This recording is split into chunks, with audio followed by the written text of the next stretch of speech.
All right, welcome back. We have part 2, or maybe part 3, of the turbo replacement on the 2018 Volvo S90. We have a turbo installed, got a supercharger back mounted. We're gonna get this engine back up in the car. All right, we are moving. We got our cat back on, turbo back on. Let's deal with this supercharger. All right, so we have a supercharger apart. Our supercharger is actually perfect. No bearing noise, no nothing. So while we're here, we're gonna place the seal for the supercharger. You have a seal here for the supercharger.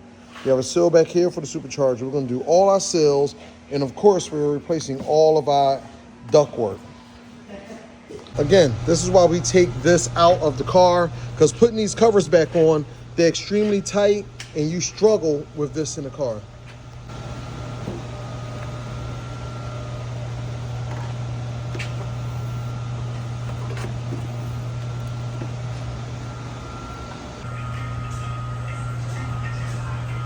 We have everything set back on the cradle. We have the drive belt and everything on.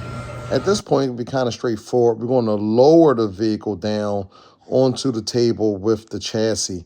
Now, normally with our table, we'll actually raise the table and leave the car up in the air. It was a little unsafe to do it that way because we would have had to have used a ladder to tighten up the engine mounts. So we thought it was best to do it this way for a little teamwork. And this thing is actually complete. Let's keep moving. So we are going back together nicely. We're about to get this thing started up.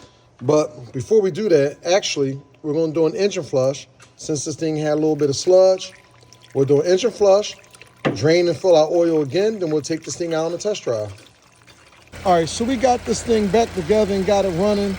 So you've seen that we're doing an engine flush right now. We're going to let this run outside for about 30 minutes, let the engine flush, let the engine flush work its way through, get our coolant system to burp.